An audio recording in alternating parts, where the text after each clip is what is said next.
initial budget was 7.597, increased by 7.806, about $209,000. Two of the items that contributed to the increase was $383,000 worth of administrative expenditures.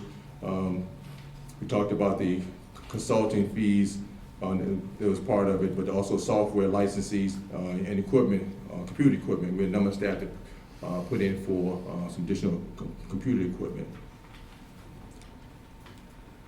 Let me see, next page. Maintenance materials in the central office cost center increased from $74,850 to $97,700, about $22,800. Most of that was dealt with the increase in COVID related supplies. And general expense, we've had budgeted $308,000 in this year's revised budget, an decrease of about $31,000, and that $31,000 is directly related to tuition reimbursement. We had some staff that had initially put in for some tuition reimbursement, but they decided not to go. And that's all for our central office cost center. Housing Choice Voucher Program is actually our largest program at the Southern Nevada Regional Housing Authority. The Housing Choice Voucher Program projected a net gain of about $806,000 in the revised 21 budget, about $716,000 more than what it was approved in the initial budget. The HCV program received about $4.3 million in CARES funding this year. And those funds have to be expended by 12/31 of 2021, this upcoming December. Starting of our fiscal year, October 1, we had about $1 million left of those funds. So they also contribute to the increase in administrative fees, which is showing about $1.5 million worth of admin fee increase from what the board initially approved. Housing Choice Voucher Program was projected about 82% proration in the admin fees compared to the 80% that was approved in the initial budget. Another line item on the Section 8 budget is the HAP expense. The board approved $110 million in HAP expenditures in the beginning of the year. We're bringing to the board about $119,000, about $9 million more in HAP expenditures, HAP revenue to the board for their approval. And this HAP revenue was attributed to about 100% funding in our HAP reserves. HUD, generally, I think in this year's budget, we have budgeted 98%. But in this current fiscal year, we're going to have about 100% approved in our funding. Salaries and benefits for the Section 8 program increased by $416,000 in the ACV program. Most of this increase was dealt with overtime. We have our Section 8 program has been working overtime Fridays and Saturdays for most of the year. Most of them trying to do some catch-up work due to COVID-19. And also the inspectors for the ACV program received that 5% hazard pay as well. Other administrative expenditures, we budgeted $1,048,000, an increase of about $233,000. Some of the items that contribute to the increase was computer equipment. The ACV purchased about $120,000 worth of new computers in the ACV program.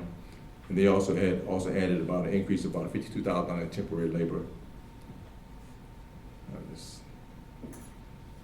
Another line item change in the HCV budget was attendance service salaries and benefit. Attendance service salaries and benefit increased by $127,000. This increase was directly related to the FSS program. As you know, we receive about $700,000 each year to fund our FSS program, but every year we tend to salaries and benefit exceeds the grant amount. So HUD allowed Section 8 program as well as the public housing program to make up any shortfalls from those programs. And this year we're asking the board to include this $127,000 as a revision. Other items that I spoke about would be the HAP expenditures. The HAP expenditures in the Section 8 program also increased by $9.9 million, a little over $9 million. And the HAP expenses is what we use to pay our landlords for the service they do to provide for our residents' housing. and the HAP income actually offset the HAP income, so HAP expenditure, so those two kind of cancel themselves out. Our Section 8 program budget has a total operating budget of about $130 million for the year. Next item I want to talk a little bit about is our affordable housing program. Our affordable housing program is a program that consists of all of our non-federal housing. We have about 1,500 units in our affordable housing program. We're projecting a net gain of $38,000 in the revised budget, down from what the initial budget was of $192. Most of the changes was due to maintenance and operation, contribute to that increase. It's about $188,000 in maintenance and salaries and benefits. Salaries and benefits for the affordable housing increased by $31,000 from $898,000 to $926,000. See some of the other line items, other administrative expenditures increased by $19,600.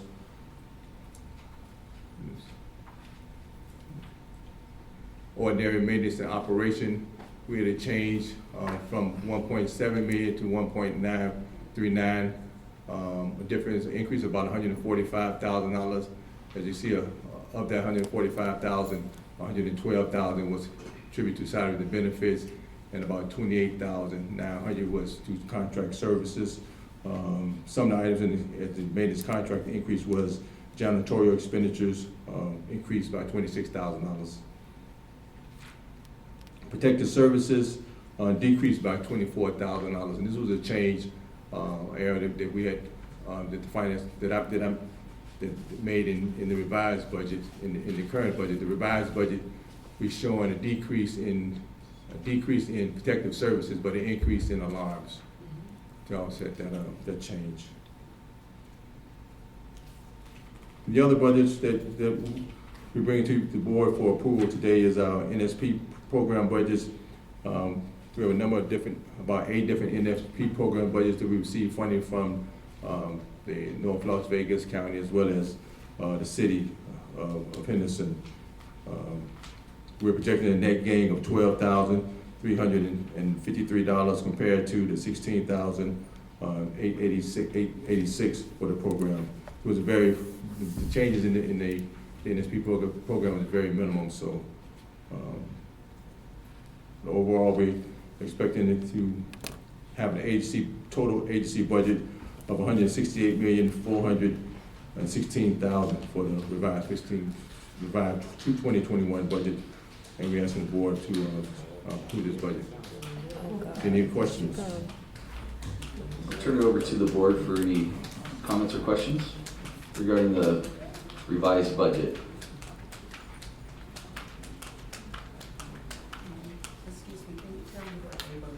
Any comments or questions? Hearing none, I'll entertain a motion to approve the revised budget for the 2021 fiscal year. Excuse me. We have a second? Can you tell me what Ava is? She has. We have a motion by Commissioner Segerbloom and a second by Commissioner Craig. All in favor say aye. Aye. Aye. Any opposed? That passes. Thank you so Oh, much. I see it, and I want it now. I want it now. She's not here. Are you the executive director? Where is she? She's not here today. She has my book. I've been calling her. Mr. Herron, She hasn't. if you'll go with the officer and Ms. Walker and have a discussion. You're next. Okay, sorry. I was just trying to help you have a chance to leave us to figure out I the just want what budget. belonged to me. So, Like I said, they have repeated. I'd like to have, Mr. Gressley, can we have someone go with the officer and Ms. Walker to have a discussion outside, please? I've been out there waiting. I'd like to have a staff member go with the security officer, if we may. Thank you, Commissioner. All along. All right, item number 10, approval of Southern Nevada Regional Housing Authority operating budget for fiscal year ending June 30, 2022. Turn it over to Mr. Gressley. Okay, yes, Commissioners. Speaking of headaches, this just adds to the confusion, I know. What you have before you is a much briefer budget in a different form, and I want to provide a little bit of an explanation.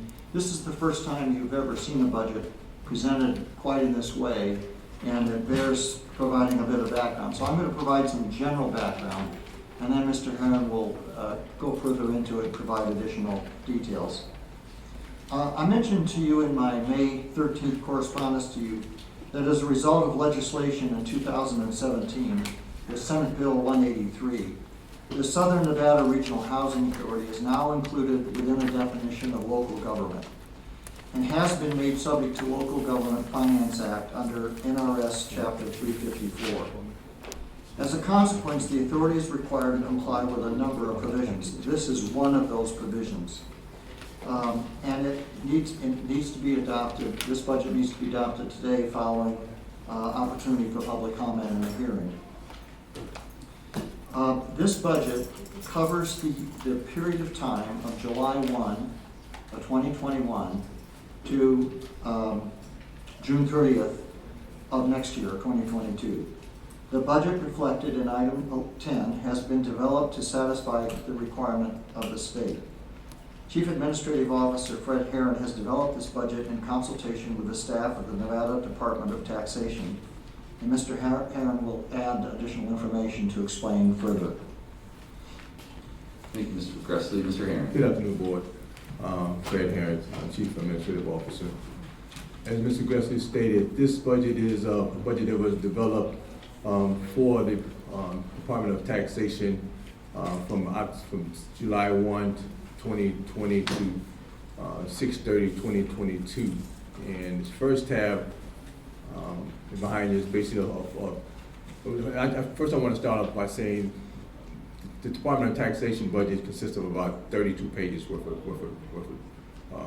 schedules. The budget that we was able to extrapolate from our budget and put into their format is about 4 pages, and it consists of maybe about five items. I don't know if you guys can see the screen. Turn to the next page, Tommy.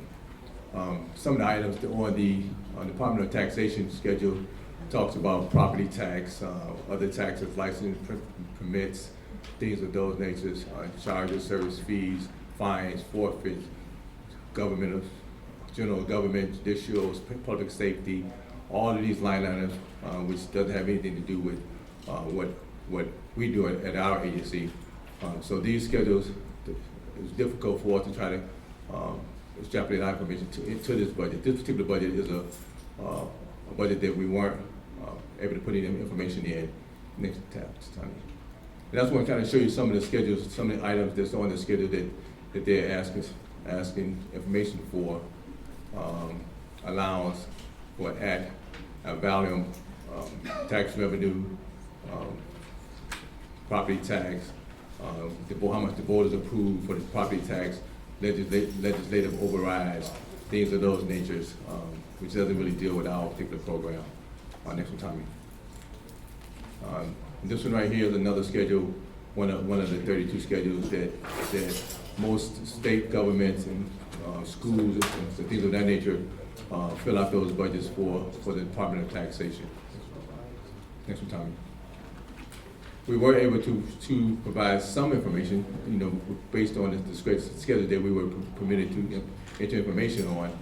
This particular schedule right here is actually asks for the number of employees that we have, and we can put them in the general government category of 250 employees approximately for the upcoming year. The next Tommy. The next schedule is another area where it doesn't really allow us to add all of our detailed budget as I presented at the prior agenda item, but we're able to put in primary government, we put a total revenue, total expenditures, non-operating revenues, non-operating expenditures, and then with the net income amount. And that was used to basically what the Department of Taxation is used to approve our operating budgets. Next one, Tommy. And this is just a different format that we submitted to the Department of Taxation. It talks about operating revenue, the tentative approval amount, total operating revenue. It kind of breaks those out into interest expense, property tax, we don't have any property tax that we pay, and then we also get down to the net revenue for this particular budget. And this is, excuse me. This is what we provided for the Department of Taxation. They accepted it, and we were in compliance based on the information that we received. And we have one more schedule that we was able to provide some information for. Time the next one. And this one is just a list of all of our existing contracts from October 1 to 9/30. And we just list out all the contracts that we engaged in our organization and provide that back up to them as well. We've also required to post this budget in the newspaper, which we did last Sunday, and provide that information to them for their approval. And that's basically only thing that we have to provide to the State Department of Taxation. One of the things I know Ms. Gressler didn't elaborate on was some of the other changes that we be faced to do in terms of changing the way we do things, changing our fiscal year, which is a big issue with us. It's going to affect, our general ledger, our structure. We're going to change our audit process. So we're going to start our audit from October 1 to September 30th. Now it'll be from July to June. We need HUD approval to do that. So we wouldn't be able to actually start that process the next year. And so there's a few other things that we have to do to try to comply, which in my opinion, to present the budget that we presented today for the approval, it doesn't really give a whole bunch of oversight. But this is what we're required to do, so that's what we've done. Thank you, Mr. Herron. Before we go to the board for comments and discussion, open it up to the public for a public hearing. Is there any individual who would like to speak relative to this compliance formatted budget relative to the requirements of the NRS and the Nevada State Department of Taxation? Seeing none, we'll close the public hearing. Mr. Gressler, we'll turn over to Mr. Parker. Yes, sir. Good afternoon, Commissioners. I just wanted to say a few things because I've been involved in the process with Mr. Gressler, Mr. Herron. In fact, Chairman Black and I have had conversations about this, and leading to my conversations with the state, I spoke with Commissioner Sagerbloom.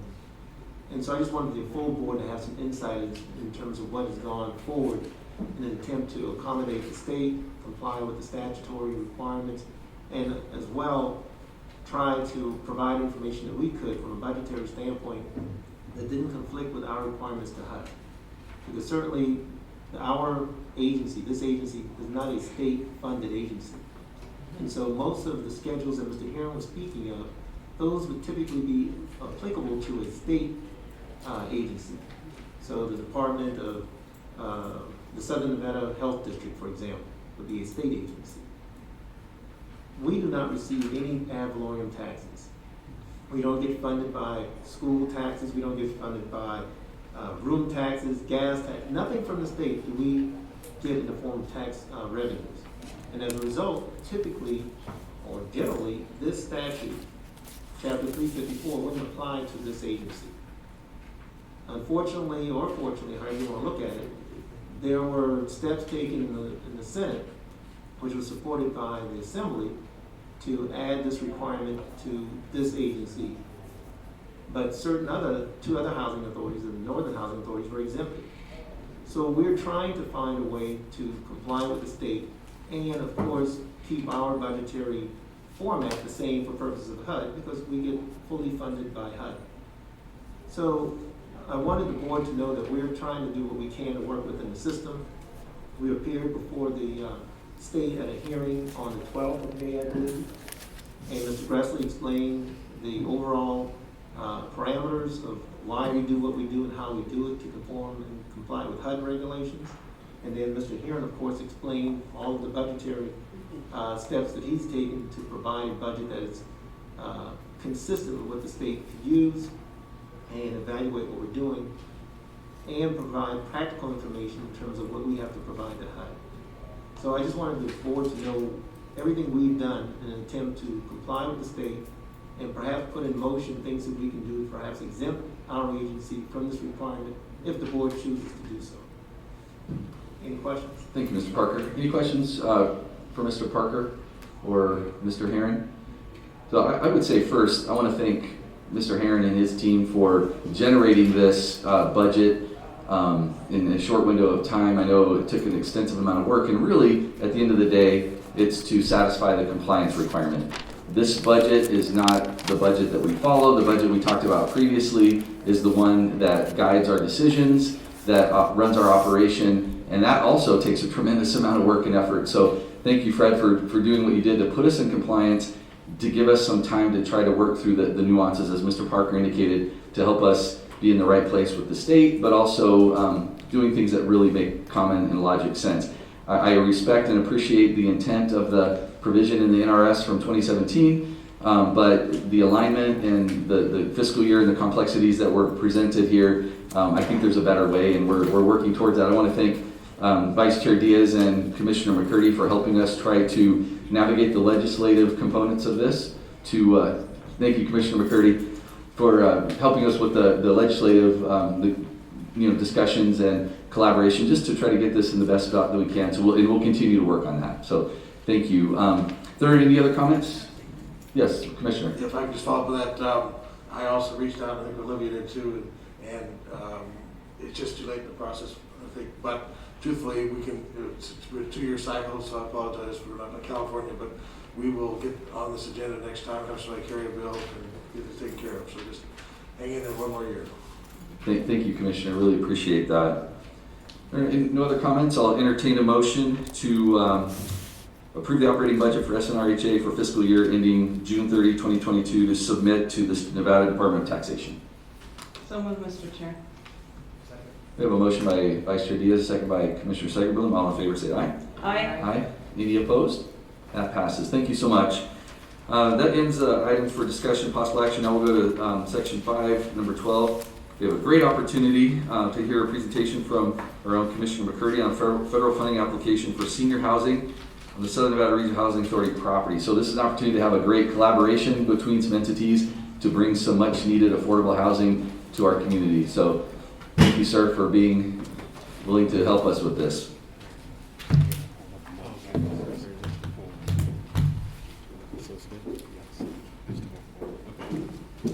So thank you, Mr. Chair, members of the committee, commission. William McCurdy for the record, Commissioner for District D, but also Commissioner on the board. For your viewing pleasure, I would like to, if you will, give a brief presentation of a project that we are considering. And just really want to make it be known that it's on the record also for the listening pleasure and also viewing pleasure for those who are joining us virtually with a proposed project in the district. So we'll begin. All right, so, this one.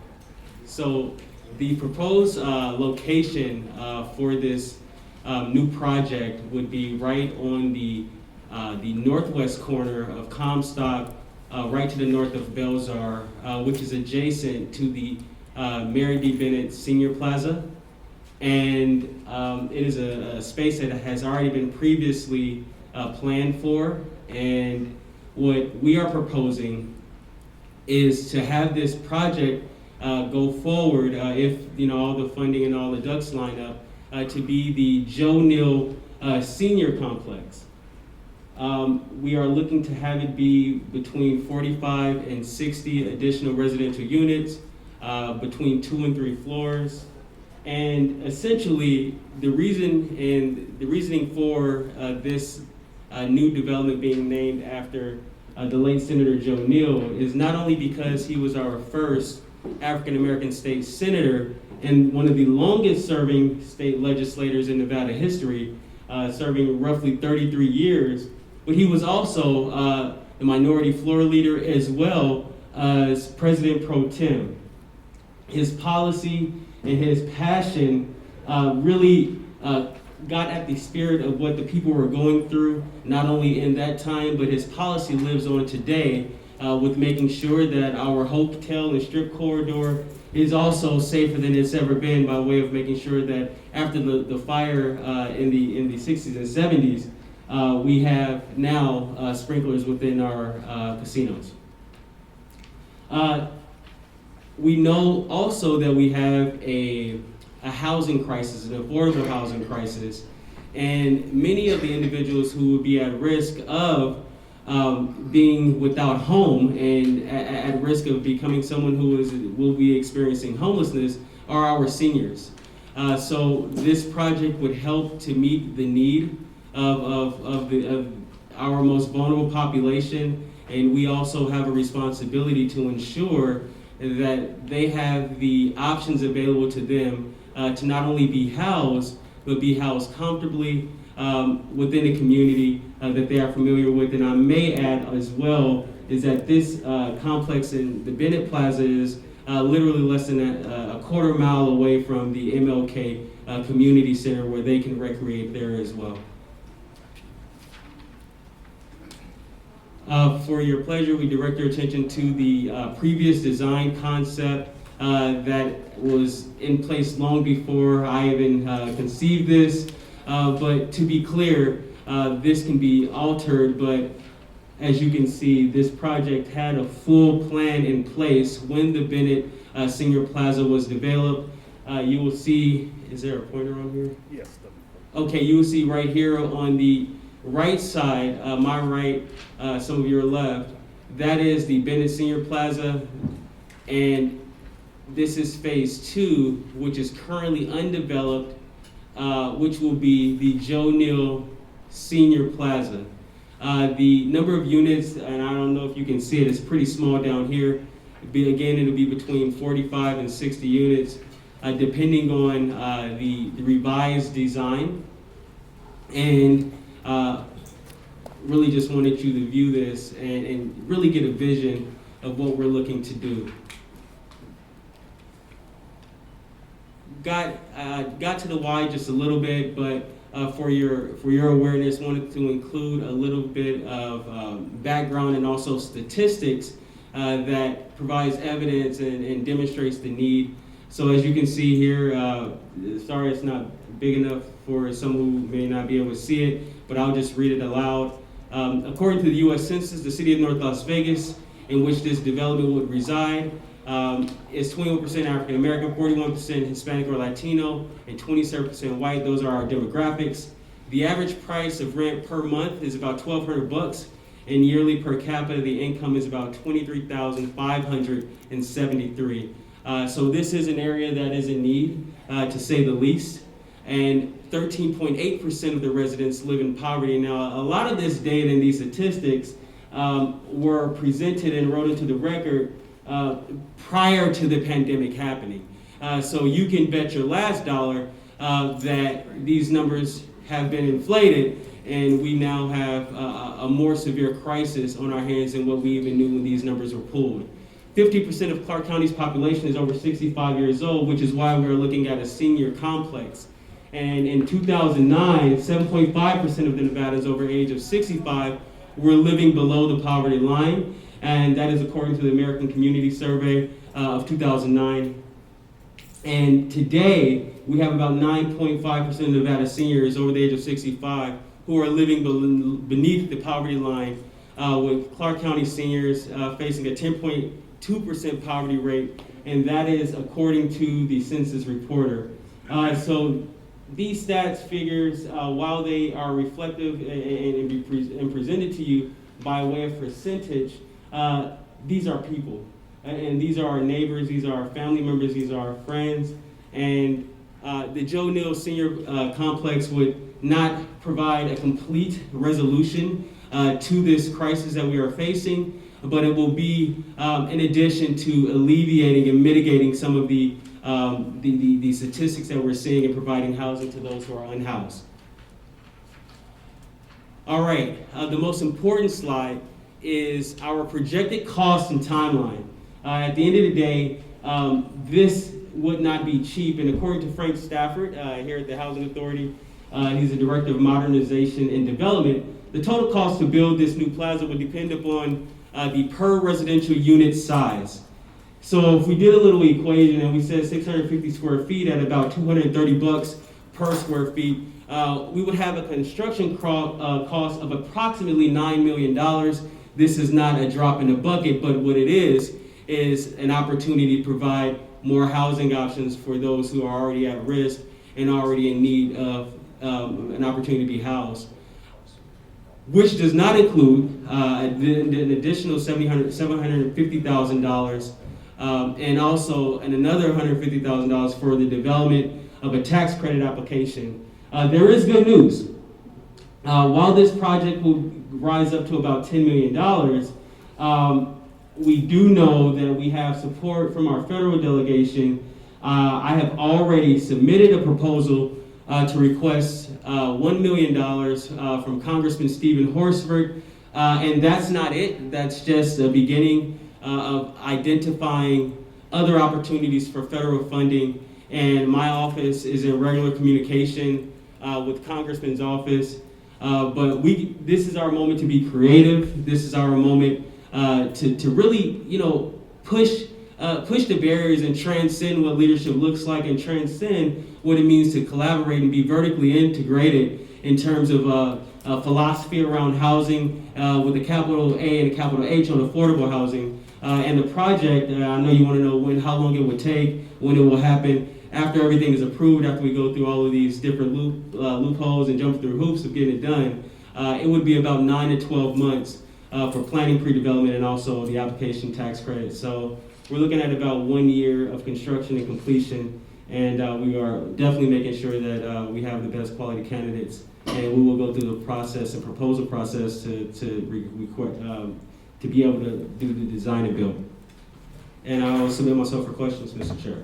Awesome. Thank you, Commissioner. First, we have land. You put the resources together. You identify the need, which is very, very identifiable. All we need is the will. Right there, we got the will, meaning Will McCurdy. You like that? I like that. That came to me a few minutes ago, so I thought I'd hit you guys with it. So look, you're a poet and didn't know it. Look at But no, but seriously, great opportunity for collaboration, like you said, to bring resources. That's, phase 2 that never came to fruition, an opportunity to put some resources and ideas and stuff together to make it happen. Any questions? This is a informational only presentation. Won't be doing any motion or voting today, but I'd love to hear from the rest of the commissioners if you have any questions for. I have some. Okay. First of all, Ms. I Craig. thank you for being considerate of us. And what I'm doing is I'm looking over the rainbow and I'm assuming that this is going to be accomplished. However, I want to ask, this may be minimal, but I live in Jamestown Towers. And so my understanding is now they're building places smaller. I've got more than one question. So have you an idea how large 1 bedrooms may be?